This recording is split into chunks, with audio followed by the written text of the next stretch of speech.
Sino yung aside, ito, Tamayo, wala pang group ha. Kanino to si Tamayo? Andito ba siya si Tamayo? Si Fuentes i-assign ko na lang manually ha. O dito ka na, Tamayo Kamwati, Costales to, no? Tsaka Sinto kasi lahat nakaapat na ata eh. O dito si Tamayo Group 15, a-assign ko Okay ha. So si Fuentes, bahala ka kung saan mong gustong group ha. Ima-manually assign na lang din kita. Anyway, sige po. Talking about your business venture milestone A, okay, so it's already made available to you, but allow me to discuss, okay, what are the things expected, okay, dito sa task na to. So una muna, okay, so meron naka-attach na PowerPoint presentation, please download. So pag dinownload mo siya, okay, ito po yung laman niya. Okay, so I'll discuss. Ayan, okay? So ito yung laman niya. So basically, tawag dito, this would be your grouping, okay, from now on and tawag dito, other activities papunta ng final exam. Okay, so same groupings na tayo ha, wag na kayong magpalit. Nasa ka-group po naming si Ruberos. Ano pong ibig mo sabihin dito, sir? Anong context neto, sir?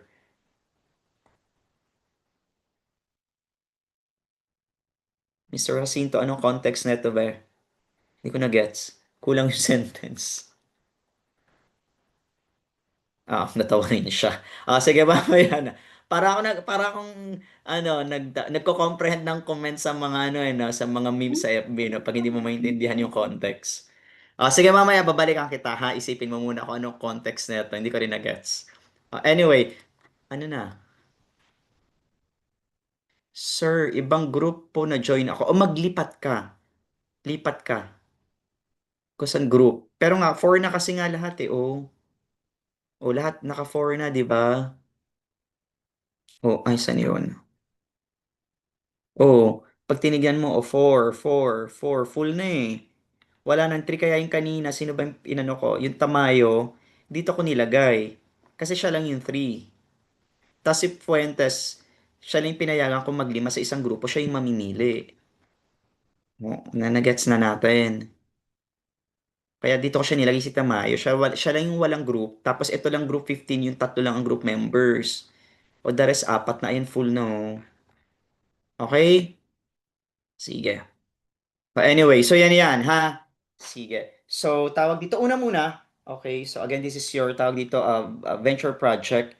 Okay, na how to say this na gagawin again in connection with your final examination. So una muna, okay, isip kayo ng pangalan for your venture name. Okay? Yan or ideally, tawag dito, your venture name should have or should reflect, okay, or should be connected rather with tawag dito with the business, with the very nature of the business itself. Okay, ideally, okay, or the product itself. Bigay ko na example. Okay. Ay, hindi ito. Halimbawa, bigay tayo ng example. Pag tinanong kayo, okay, sige mamaya pag tinanong kayo, tawag dito, alam nyo ba kung bakit Coca-Cola yung pangalan ng Coke? Without looking at Hindi Google. po. Ayan, sige, explain natin ha. So, yung bakit nga ba Coke yung pangalan ng Coca-Cola?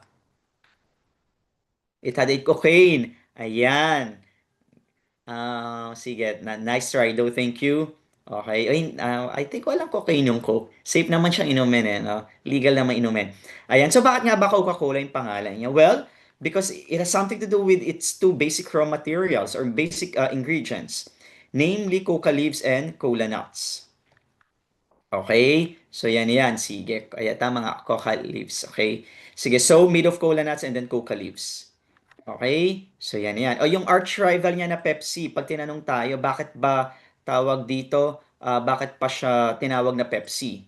Because of the cola nuts, yan. And then at the same time, okay, kasi nung in-invent si Pepsi, the aim actually is to be able to address certain digestive concerns. Yan. So sa digestive system natin, merong enzyme na ang pangalan actually is pepsin. Ayan. So, kaya siya tinawag na Pepsi Cola. Diba? So, yan. Halimbawa, yung Jollibee, pag tinanong tayo, okay? Yung Jollibee, pag tinanong tayo, bakit Jollibee yung pangalan? O, na-discuss nyo ba to in your other subjects? Ay, STEM nga pala karamihan eh, 'di ba? So bakit Jollibee? From the words jolly and bee, 'di ba? So bee represents being hardworking and then at the same time, yung jolly naman means happy of course. 'Di ba? So yung bee, ito raw yung mga staff ng Jollibee, 'di ba? Even though they're actually tired, they are still happy serving their customers. Right? So na gets natin. So yun. So bigay tayo ng actually meron siyang brand naming process.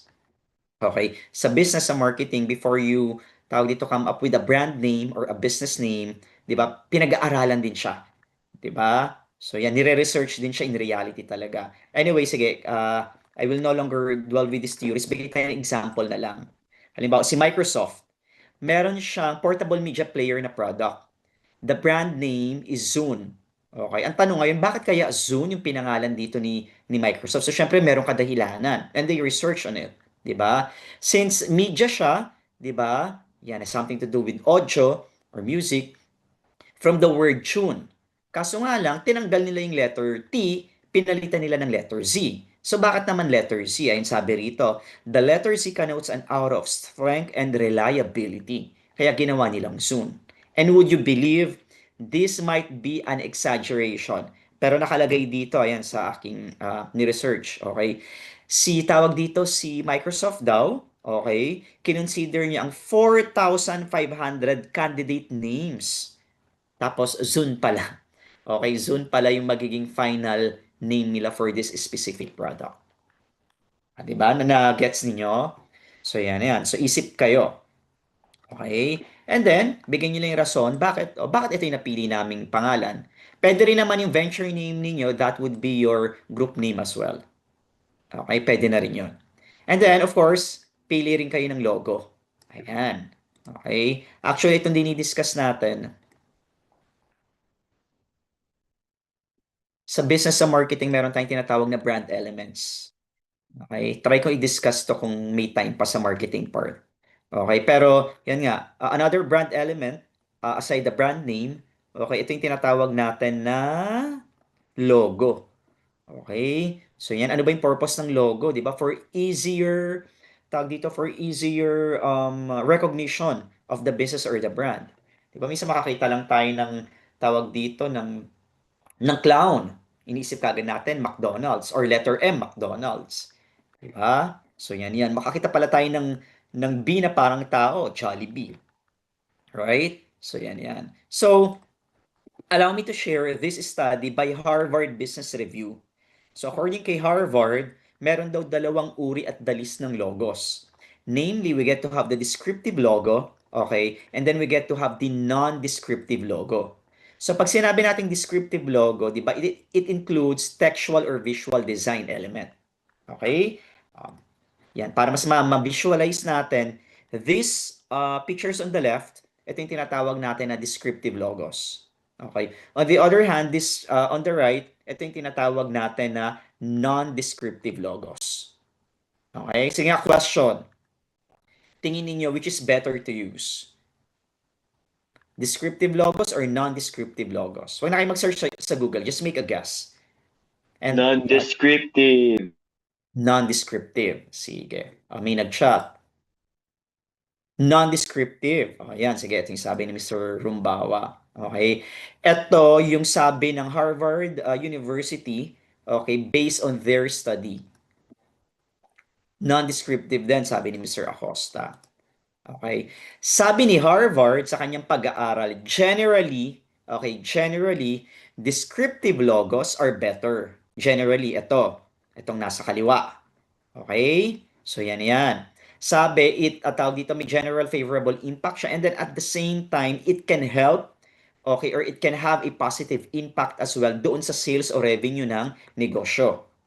However, wag mo daw gamitin ang descriptive logos. Mas maaring gamitin mo ang non-descriptive logos if ang nature ng negosyo mo or business mo is something unpleasant, negative, or sad.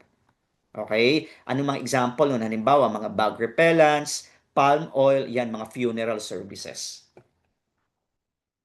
Okay? So, yan. So, it might help you decide, okay? Or it may help you decide, tawag dito, ano kayong pipiliin niyo, descriptive logo or non-descriptive logos. Okay? So, yan. So, balik tayo dito sa venture project ninyo. So, yan. So, una muna, second slide pala muna. Okay? Just have to populate this with information. So, who are your teammates? Right?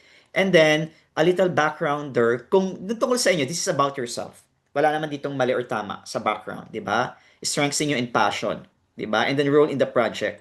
You may want to revisit, di ba, the result of your brain dominance activity, di ba? And your entrepreneurial style assessment. Okay? Role in the project, pwede siguro ninyong ilagay dito that I will be more of an implementer, di ba? I will be more of a connector since we've discussed brain dominance. Okay? So, yan. So, lagay nyo lang dito yung magiging role ninyo. Ayan. And then, so since meron na kayong team members, okay, yan. So, meet kayo. Okay, mag-meet kayo as group of 4 or 5. Yan. And then, usap lang kayo.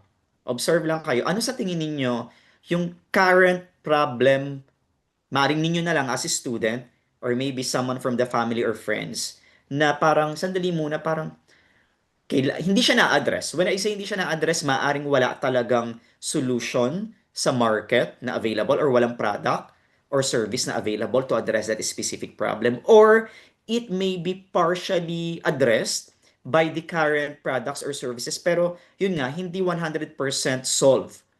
Okay? Kung ano yung pangangailangan ng tawag dito ng isang tao. Okay? So yan, so isip kayo. 'Di ba?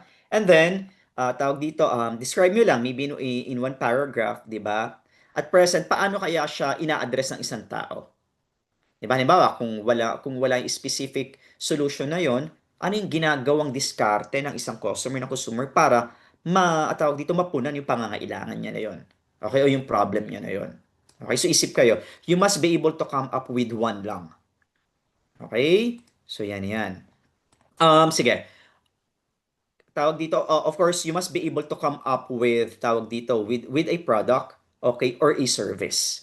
Heads up lang to manage your expectations, okay?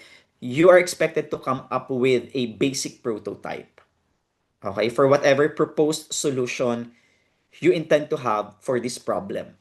Okay? So, yan. So, halimbawa, if it is actually a tangible item, okay, ayan, kailangan nyo gumawa ng basic physical prototype. What if naman service yung naiisip namin? Ayan, meron ako mga past student, gumawa sila ng, tawag dito, ng parang basic concept ng app or ng web page on how the service would look like. Okay? So, yun yung expected na gagawin niyo pag gumawa kayo ng prototype. Kaya nga, marami kayong maiisip as a group, marami kayong proposal, pero choose one lang. And then, again, for the purpose of practicality, isipin nyo rin, is it actually something doable for in the class? When I say in the class, kaya ba namin gumawa ng prototype nun? Basic. Hindi naman full performing prototype. Okay? Basic prototype may do. Okay? Kasi baka mamaya, marami naman kayo iniisip, maganda. Yun nga lang, baka mamaya, prototype presentation, wala kayong ma-present. Okay? Kasi masyadong too idealistic yung naiisip ninyo. Okay? So again, yun nga, kaya ko nga binibigay kayo ng heads up. You're expected to come up with a prototype. Okay? Pero don't think of it yet. Focus muna tayo dito sa task na to. Okay? So yan.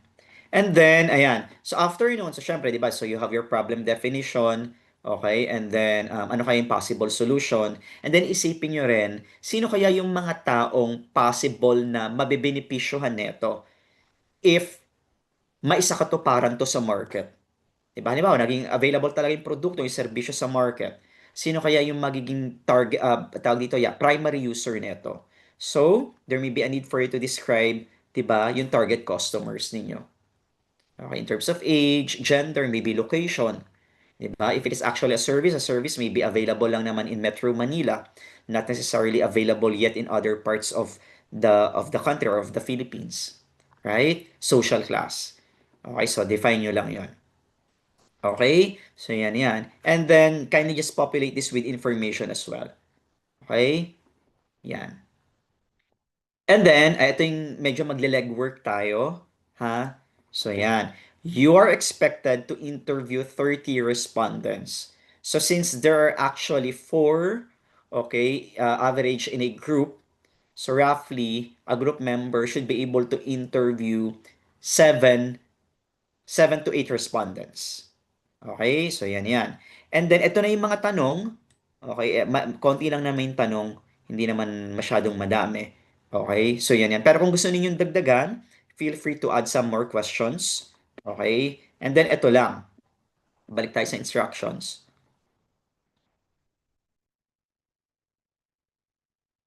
Yan ha. Concerning the interview, okay, kailangan ko lang ng clear and convincing proof that you did this. Kasi otherwise, yeah, tawag di ba paano kung hindi kayo nag-interview, it would defeat the purpose of the activity. Okay? So yan. So anong pwede ninyong gawin? Tawag dito, yung mga past students ko, nakita ko, halimbawa engineering, they were actually in front of the building. And then some random friends, nakilala nila, they were interviewing. So may nagre-record. So para sila nagva-vlogging, nagla-live sa TikTok, parang ganun. Okay? And then ang gawin nyo lang, kuha lang kayo ng compilation nun. Okay? So hindi naman kailangan yung full interview. Okay? Kuha lang kayo kunin nyo lang mga, tawag dito, yung mga important doon, and then i-compile nyo lang as one. And then sa bandang dulo nito, lagay nyo lang yung Google Drive link. So I can watch it. Okay? So yan. So, tawag dito, pwede kayong mag-online interview. Okay? Via Zoom or Google Meet, i-record nyo. Provided, audio on, camera on. Sabihin nyo lang doon sa interviewin ninyo, tawag dito, for classroom purposes lang naman. And then halimbawa, one student or one group member nag-interview na siya sabay-sabay, 7 sa Zoom, di ba? Kunin mo lang doon roughly 2 minutes sa haba ng interview and then i-incorporate mo lang sa interview ng other group members. Okay? So yun. Again, I just want to have the confidence that you really did the legwork or the activity. Okay? So yun. Ito may gumawa nito dati but I invalidated. Pwede bang gumawa ako ng questionnaire sa Google Form? Okay? Itong questionnaire na to sa Google Form, ilalagay ko sa mga GC for them to answer. Is that accepted? The answer is no. Bakit? Again, di ba ang sabi natin interview. And a survey is different from the interview. Okay? So, yan yan. So, again, tawag dito, I need proofs of interview. Okay? So, yan yan. Sino yung mga pwedeng interviewin? Pwede ba yung classmate ko dito sa Entrepmind? Bawal po. Okay? Pwede ba yung 1 CSA? Bawal po. Basta anyone presently this semester enrolled sa entrepreneurial mindset, okay, not allowed. Pwede ba yung mga second year na tiga tawag dito, na tiga CICS? Pwede. Basta again, make sure they are not actually enrolled in tawag dito Entrepmind. Okay? Aside sa akin, meron pang ibang nagtuturo ng Entrepmind sa CICS. Okay? Pwede bang empleyado ng UST? Pwede. Pwede po ba yung isa sa family members or pinsan? Pwede. Pwede po ba yung kapitbahay? Pwede. So long as they represent, di ba, the focus customers nung proposed solution.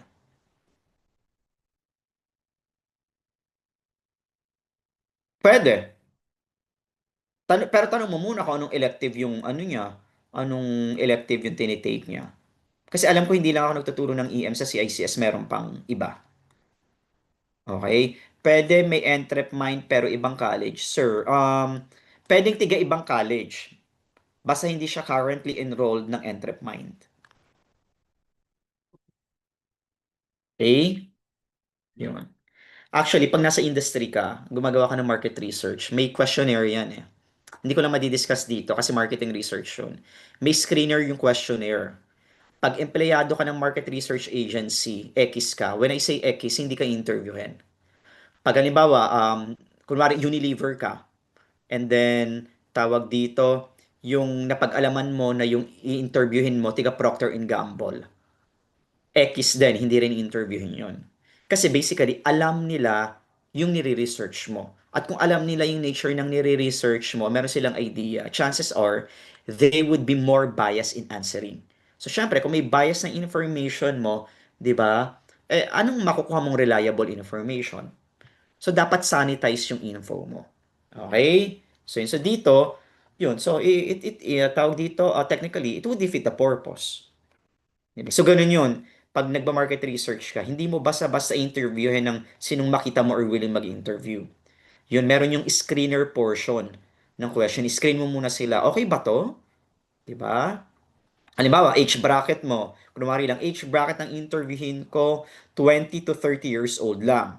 Meron kang nakitang meron kang nakita, willing magpa-interview, ano na siya, 35. Kunwari lang, di ba? Yung isa naman, 15. O, hindi mo sila interviewin. Kasi based dun sa demographic profile mo, ang interviewin mo lang ages 20 to 30. So, it cannot be younger, it cannot be older as well. Di ba? Ganun yung principle ng market research. Okay? So, yun. Oh, anyway, sige. So, were I able to address your questions? Again, it could be anybody. Hindi kayo mahihirapan dito for sure. Okay? Basta yun lang, huwag yung EM. Okay? And then, ayun na nga, ito yung proposed solution ninyo. So, the proposed solution ideally, okay, should be better than existing.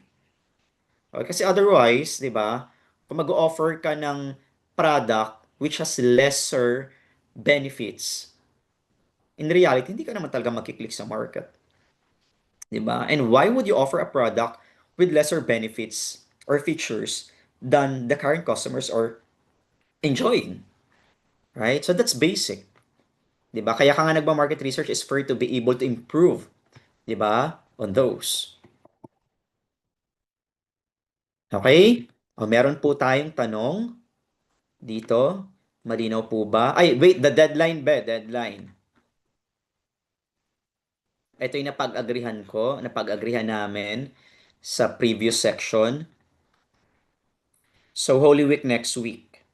So, syempre, ano yan? Reflection, rest day. 'Di ba?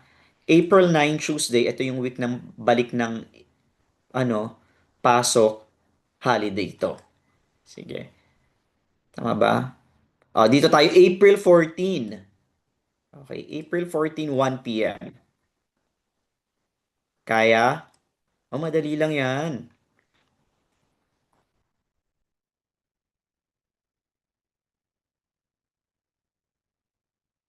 Okay? Ulitin ko ha. Deadline po is April 14, 1 p.m. Submission.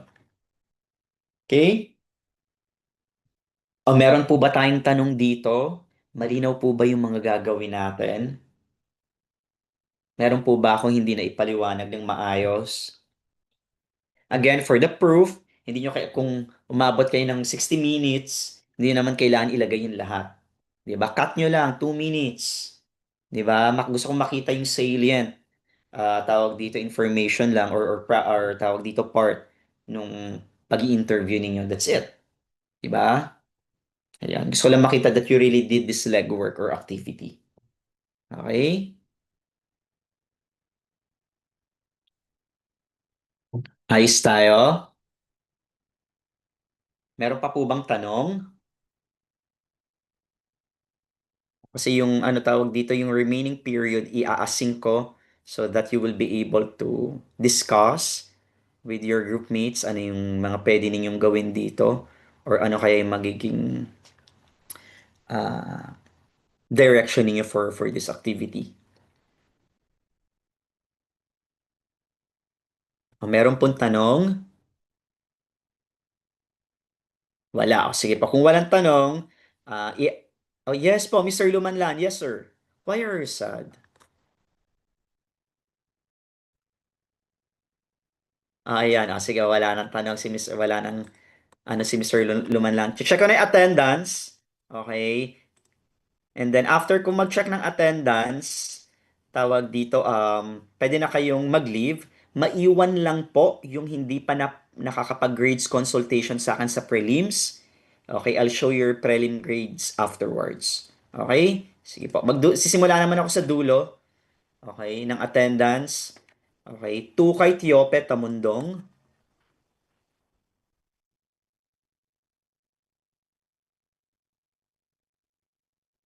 Okay. Sige po. Tamayo Soy Santos.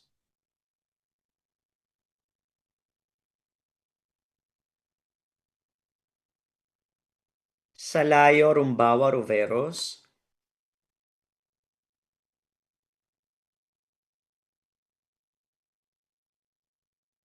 Okay, sige. Salayo Mark Lake Sura.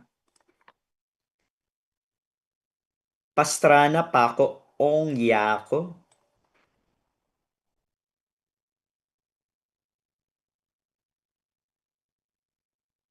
Ongyako na lang. Okay. Mendoza Lumanlan Jose.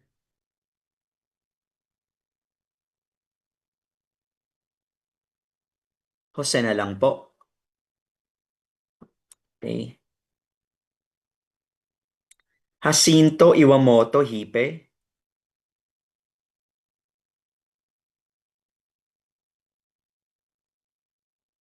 Hipe na lang po.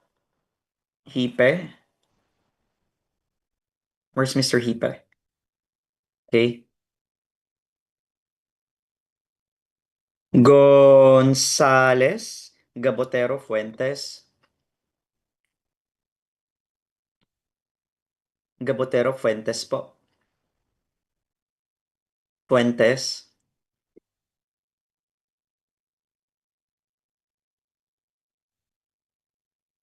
Fabian Eñano Estuista. Estuista.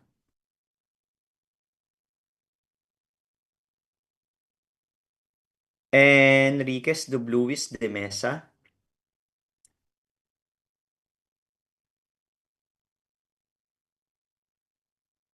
De Jesus Dacumos Cruz.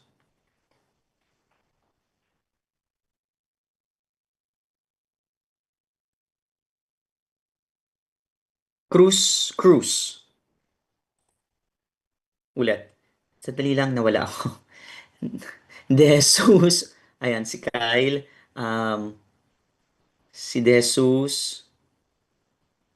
Luis Cruz. Dacumos wala talaga. De Jesus Marcleta. Luis Cruz. Balikan ko si Luis ah. Costales Ching Cantor. Okay. O Ching Marcleta. Kamwati Kamangyan Baros.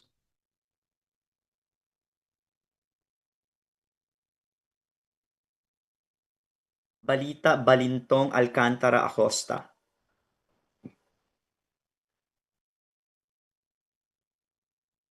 Alcantara na lang po, Alcantara. Sige. Wait lang, may tanong pa ba? Sino pa may tanong?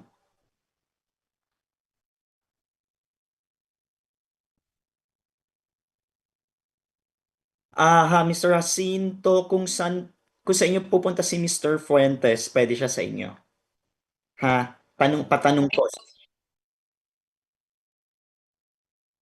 Hanggang 4 lang tayo, be, ha?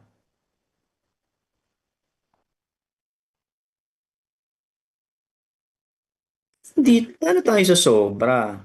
Wait muna, ha? Tingnan mo to, ha? O, ilang kayo sa klase? Isang grupo lang yung sa sobra. Kasi 41 kayo sa klase. O, kaya nga binay group of 4 ko, eh. 'Di ba? Ilang kayo sa klase? Wait, titingnan ko yung Guru Spacho.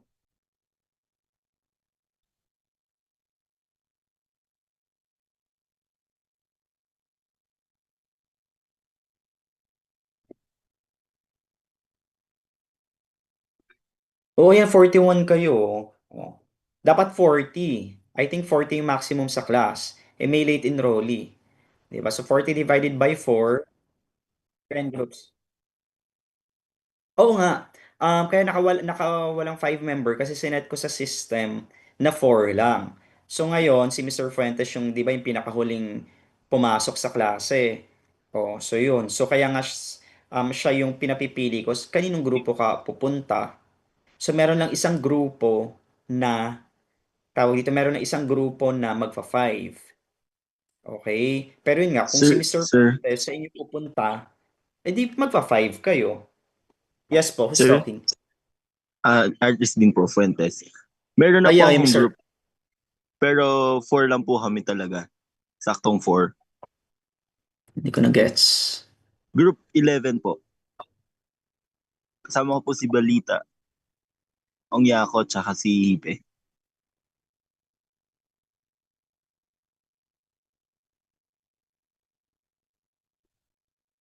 Ay, Group 11. Wait ha. Address na natin to ngayon. So ikaw, dito ka, Mr. Fuentes. Opo.